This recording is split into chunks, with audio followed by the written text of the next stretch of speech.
Olá,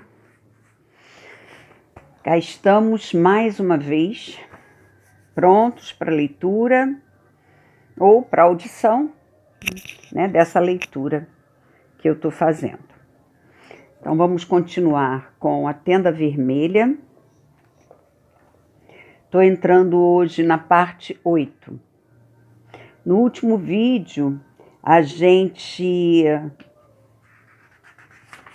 terminou falando da gravidez de Lia, que Lia engravidou e não queria essa gravidez, mas a irmã parteira, Raquel, disse a ela que era uma menina e que ela não tirasse aquela criança que ela queria tirar. E aí, cada uma dessas irmãs, as 4, Lia, Zilpá, Bilá e Raquel, durante a gravidez de Lia, todas elas sonhavam com essa criança falando com elas, cada uma sob um aspecto. Eu acho que é por isso que, com certeza é por isso que no decorrer dessa leitura, do prólogo até agora, toda vez que Diná está falando, ela diz minhas mães, Vamos ver para frente o que vai acontecer. Bom, então no último, o finalzinho foi assim, olha. No sonho de Zilpá, não havia risadas nem companheirismo. Ela dizia que me via chorando um rio de sangue que fazia surgirem monstros verdes achatados que abriam bocas onde se viam fileiras de dentes pontiagudos. Mesmo assim, você não demonstrava medo, disse Zilpá para ela no sonho. Andava sobre as costas deles, subjugava toda aquela feiura e desaparecia na luz do sol. Nasci durante uma lua cheia, em uma primavera lembrada mais tarde pela plenitude dos rebanhos de ovelhas. Zilpá apostou-se do lado esquerdo de minha mãe, enquanto Bilá dava-lhe apoio do lado direito. Ina também estava lá para participar da comemoração e recolher a placenta em seu balde antigo. Mas Lia pedira a Raquel para ser parteira e aparar-me. Foi um parto fácil. Depois de todos os meninos que chegaram antes de mim, vim depressa e sem causar sofrimento. O quanto isso é possível em um parto.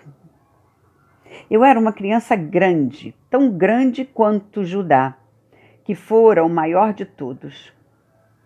Ina proclamou-me a filha de Lia, com uma voz cheia de satisfação. Como fizera com todos os bebês, minha mãe olhou primeiro para os meus olhos e sorriu ao ver que ambos eram castanhos, como os de Jacó e de todos os seus filhos.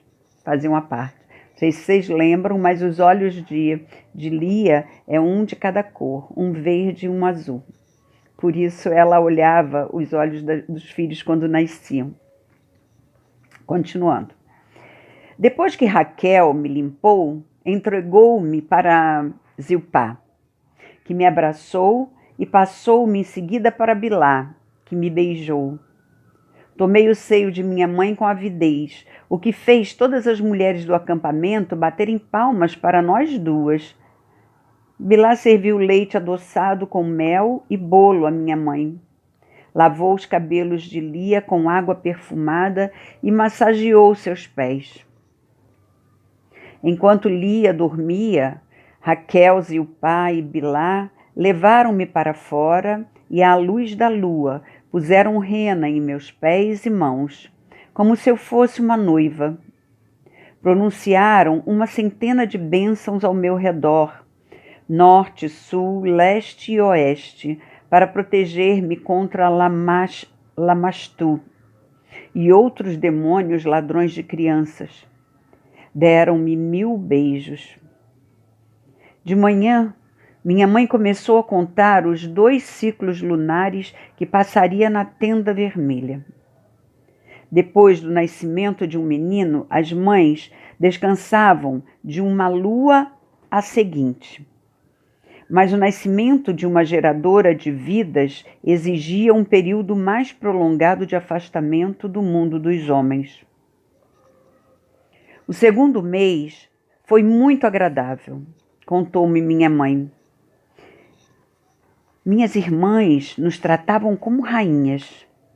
Você não era deixada nem um minuto sozinha em cima de um cobertor. Havia sempre alguém para segurá-la no colo, aconchegá-la e acariciá-la. Passávamos óleo em seu corpo pela manhã e à noite. Cantávamos canções em seu ouvido, mas sem balbuciar ou arrulhar. Falávamos com você dizendo as palavras completas, como se você fosse uma irmã crescida e não um bebezinho. E antes de completar 1 ano de idade, você nos respondia falando perfeitamente, sem nenhum vestígio dos erros das crianças pequenas. Enquanto eu passava dos braços de minha mãe para os de minhas tias, uma após outra, elas discutiam qual seria o meu nome. Era um assunto que nunca terminava. E cada uma das mulheres tinha um nome favorito que reservara durante muito tempo para uma filha nascida de seu próprio ventre. Bilá sugeriu Ada Hani, em memória de minha avó Ada, que amara todas elas. Isso levou a uma longa sessão de suspiros e lembranças de Ada, que ficaria tão contente com todos os seus netos. Mas Ilpá receava que o nome confundisse os demônios e que eles viessem atrás de mim pensando que Ada escapara do outro mundo. Zilpá gostava do nome Ixara, que homenageava a deusa e era fácil de rimar. Ela planejava fazer muitas canções em minha honra. Mas Bilá não gostava do som da palavra. Parece um espirro, ela criticava. Raquel sugeriu Bentresh, um nome hitita que ouvira a mulher de um comerciante mencionar. Soa como música, dizia Raquel. Lia escutava uma por uma, e quando as irmãs se inflamaram demais, dando palpite sobre sua filha, ameaçou chamar-me de Lilu, um nome que todas detestavam. Na segunda lua, depois do meu nascimento, Lia reencontrou seu marido e disse a Jacó qual seria o meu nome. Contou-me mais tarde que fui eu mesma quem o escolheu. Durante os meus 60 dias, sussurrava em sua orelha pequenina cada um dos nomes que minhas irmãs sugeriram. E também todos os nomes que eu já tinha ouvido. E até alguns que eu mesma inventei. Porém, quando eu disse Diná, você deixou o bico do peito cair de sua boca e levantou os olhos para mim. Portanto, você é Diná, minha mais nova, minha filha, minha memória. José foi concebido nos dias que se seguiram ao meu nascimento. Raquel fora ao encontro de Jacó, levando a notícia de que ele finalmente era pai de uma menina saudável. Os olhos dela brilhavam quando lhe contou. E Jacó sorriu ao ver como sua esposa estéril estava satisfeita com o bebê de Lia. Naquela noite, depois de se deleitarem um com o outro da maneira tranquila dos casais que já têm longa intimidade, Raquel sonhou com seu primeiro filho e acordou sorrindo. Não disse nada a ninguém quando seu sangue da lua não veio. Os muitos rebates falsos e perdas prematuras a tinham deixado assombrada e ela guardou o segredo rigorosamente. Foi para a tenda vermelha, na lua nova, e mudou a palha como se a tivesse sujado. Era tão esguia que o ligeiro aumento de sua cintura passou despercebido a todos, com exceção de Bilá, que ficou calada. No 4º mês, procurou Ina, que lhe disse que os sinais pareciam bons para aquele menino. E Raquel começou a ter esperanças. Mostrou sua barriga crescida para as irmãs, que dançaram em roda à volta dela. Pôs a mão de Jacó sobre a pequena colina de seu ventre. O pai de 10 filhos chorou. Raquel começou a andar empinada para trás. Seus seios pequenos ficaram cheios e doloridos. Seus tornozelos perfeitos incharam. No entanto, tudo que costumava aborrecer as mulheres em gestação só fazia deliciá-la. Começou a cantar enquanto cuidava do fogo da cozinha e voltou a fiar.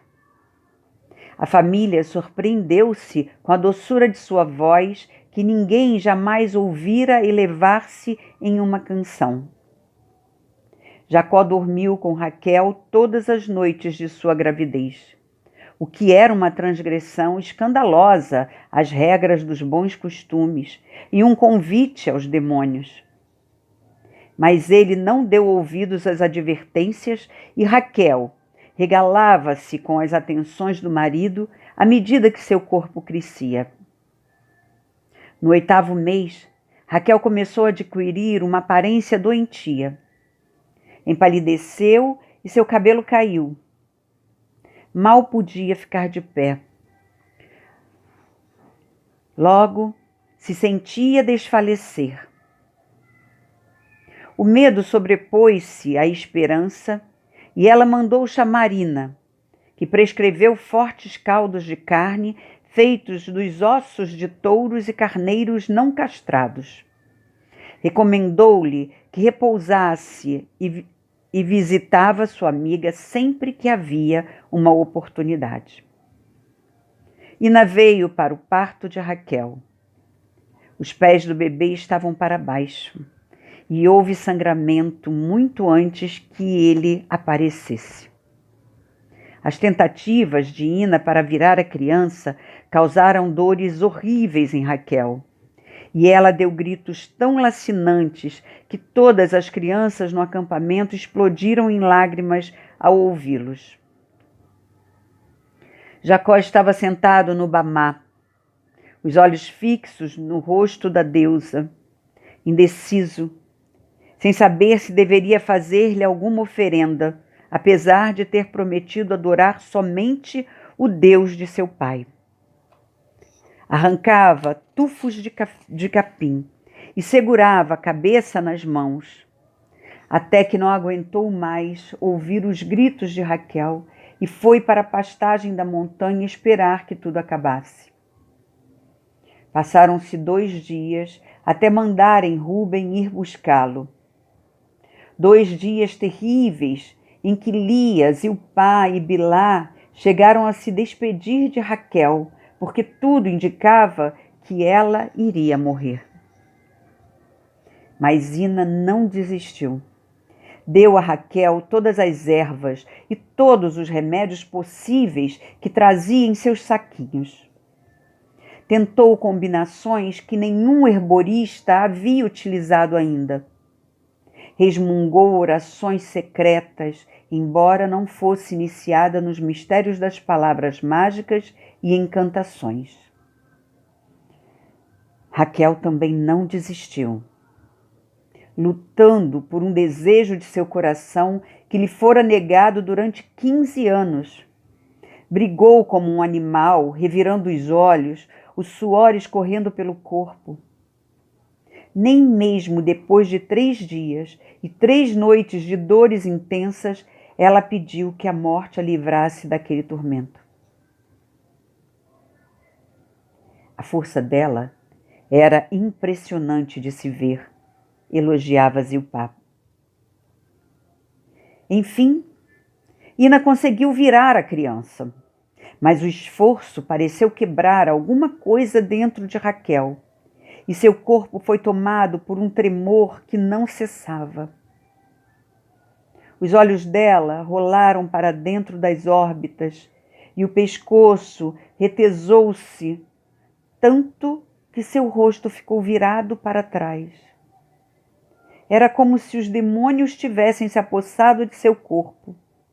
Até Ina prendeu a respiração. E então passou.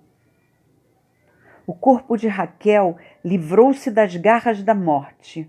A cabeça do bebê apareceu e Raquel ainda encontrou um resto de forças para empurrá-lo para fora. Ele era pequeno e muito cabeludo. Um bebê como qualquer outro, enrugado, desgracioso e perfeito.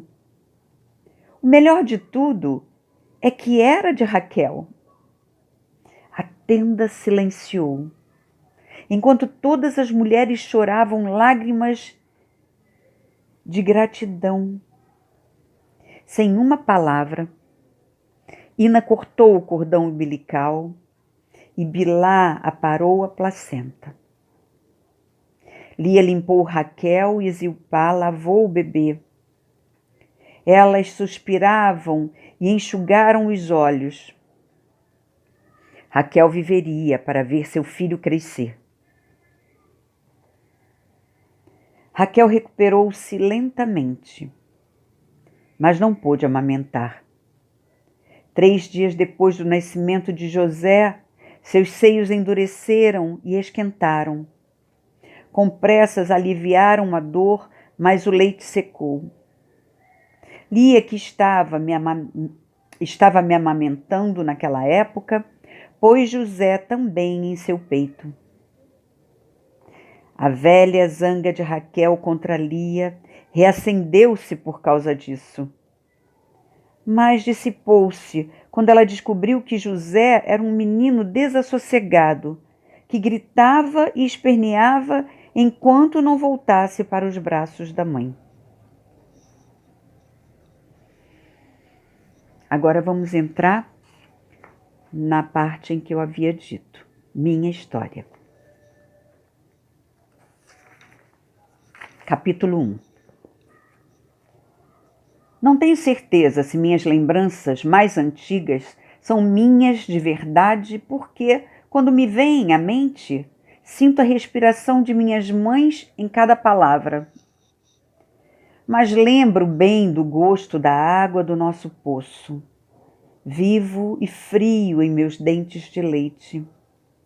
E estou certa de que sempre havia um braço forte para me segurar toda vez que tropeçava, porque não me recordo de nenhuma ocasião do início da minha vida em que estivesse sozinha ou sentisse medo.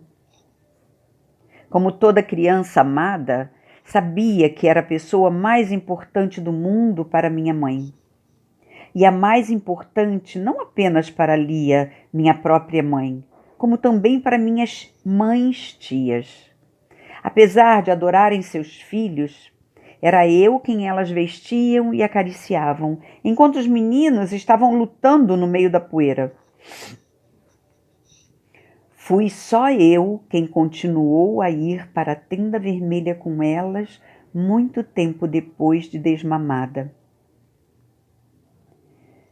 Quando pequena, José foi meu companheiro constante. Primeiro como irmão de leite e mais tarde como meu amigo mais verdadeiro. Com 8 meses de idade, ele se levantou e andou até onde eu estava, no meu lugar favorito diante da tenda de minha mãe. Apesar de ser muitos meses mais velha do que ele, eu ainda não tinha muita firmeza nas pernas, provavelmente porque minhas tias gostavam muito de me carregar no colo. José estendeu as 2 mãos para mim e eu me levantei. Minha mãe disse que, em retribuição por ele ter me mostrado como andar, eu o ensinei como falar. José gostava de contar às pessoas que sua primeira palavra havia sido Diná, embora Raquel me garantisse que fora Ema, a palavra que significa mãe. Ninguém achava que Raquel teria outro filho depois de sua terrível experiência com o nascimento de José, de modo que ele e eu recebemos o tratamento dado aos últimos rebentos de uma primeira esposa. De acordo com o antigo costume, o filho mais novo tinha direito à bênção da mãe, e de uma ou de outra maneira, o pai acabava fazendo o mesmo. Mas, além disso, José e eu éramos mimados e estragados, porque éramos os bebês, a mais nova de minha mãe e a alegria de nosso pai. Éramos também as vítimas de nossos irmãos mais velhos. As idades separavam os filhos de Jacó em duas tribos distintas. Rúben, Simão, Levi e Judá eram quase homens quando aprendi a chamá-los pelo nome. Estavam quase sempre longe de casa, cuidando dos rebanhos com nosso pai. E como grupo, não tinham muito em comum conosco, os pequenos. Rúben, por natureza, era bondoso com crianças, mas fugíamos de Simão e Levi, que riam de nós e implicavam com Tali e Issa, os gêmeos. Como é que sabem quem é quem? Caçoava Levi. Simão era ainda pior. Se um de vocês morrer, nossa mãe nem vai chorar, já que tem outro filho exatamente igual. Isso sempre fazia Tali chorar. Eu tinha a impressão de que Judá sentia vontade de juntar-se a nós quando nos via brincando. Era crescido demais para isso, mas sendo mais novo do outro grupo, viam-no como menos importante entre eles, o que o fazia sofrer. Judá sempre me carregava nas costas e me chamava de Arate, irmãzinha. Eu o considerava o meu paladino entre os meninos maiores. A princípio, Zebulun era o líder dos menores e seria visto como um valentão se nós não o adorássemos e obedecêssemos de bom grado. Dan era seu ajudante de ordens, leal e doce, como seria de esperar de um filho de Bilá. Gade e Asher eram companheiros de brincadeiras difíceis, turbulentos e voluntariosos, mas eram mímicos tão extraordinários. Imitavam Labão com seu andar pesado e sua fala arrastada de bêbado com perfeição. Que lhes perdoávamos tudo em troca de uma exibição de seus talentos.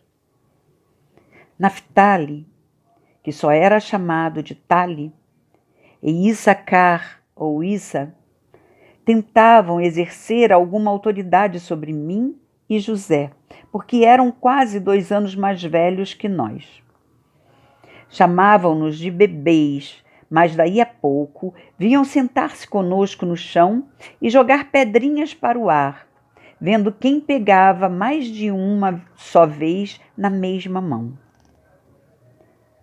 Era a nossa distração favorita, até eu começar a pegar 10 pedrinhas contra as 5 deles. Meus irmãos, então, declararam que aquela era uma brincadeira de meninas e nunca mais brincaram daquilo. Por volta dos 6 anos, José e eu assumimos a liderança dos mais jovens, porque éramos melhores para inventar histórias. Nossos irmãos carregavam-nos do poço até a tenda de minha mãe e curvavam-se até o chão diante de mim, sua rainha. Fingiam morrer quando José, o rei, apontava o dedo para eles. Nós ordenávamos que partissem para combater demônios e trazer grandes tesouros. Eles coroavam nossas cabeças com guirlandas de plantas silvestres e beijavam nossas mãos. Lembro-me do dia em que essa brincadeira acabou. Tali e Issa estavam cumprindo uma ordem minha, empilhando pequenas pedras para erguer um altar em minha homenagem. Dan e Zebulun abanavam-nos com folhas. Gade e Asher estavam dançando diante de nós. Então, nossos irmãos mais velhos passaram por nós. Rúben e Judá sorriram e seguiram adiante, mas Simão e Levi pararam e começaram a rir. Olhem só como os nenéis fazem o que querem com os grandes. Esperem só até contarmos ao pai que Zebulun e Dan bancam os bobos para os traseiros de fora. Vão ter que esperar mais uns 2 anos antes que ele os deixe vir conosco para a pastagem das montanhas. E só pararam de ridicularizar quando José e eu ficamos sozinhos, abandonados por nossos companheiros de brinquedo, que de um momento para o outro se viram com os olhos frios dos irmãos. A partir daí, Zebulun e Dan recusaram-se a continuar fiando para nossas mães e, depois de muito insistir, foram autorizados a ir com os irmãos mais velhos para as colinas. Os 2 pares de gêmeos, quando não estavam arrancando ervas daninhas na horta ou ajudando no tear, brincavam sozinhos. E os 4 passaram a formar uma tribo independente que se ocupava com brincadeiras de caçadas e lutas corporais. José e eu nos voltamos mais e mais um para o outro. Mas não era tão divertido brincarmos só os 2. Nenhum de nós dobraria o joelho diante do outro por causa de uma história, e ainda por cima, José tinha de enfrentar as zombarias de nossos irmãos que caçoavam dele, até por simplesmente brincar comigo. Havia poucas meninas em nosso acampamento. As mulheres faziam troça, dizendo que Jacó pusera veneno no poço contra elas. Tentei fazer amizade com as poucas filhas dos servos que havia, mas ou era grande ou era pequena demais para as brincadeiras delas, de modo que assim que fui capaz de carregar um cântaro de água do poço, passei a considerar-me mais um dos membros do círculo de minha mãe. As crianças não costumavam brincar o tempo todo à vontade. Logo que tínhamos idade suficiente para carregar pequenos feixes de gravetos, éramos postos para trabalhar, arrancando mato e tirando insetos da horta, carregando água, cardando lã e fiando. Não me lembro do tempo em que minha mão ainda não sabia segurar um fuso. E eu não esqueço as repreensões que recebia por minha falta de jeito, por deixar calombos em minha lã e pelo fio irregular que produzia. Então vamos ficar por aqui. Nossa leiturinha de mais ou menos 30 minutos. Para mim é difícil parar. Eu digo toda hora e repito, né? Esse livro me traz boas sensações, né? E muitas emoções, né? no decorrer da leitura. Espero que vocês tenham gostado. Fiquem bem. Um grande abraço.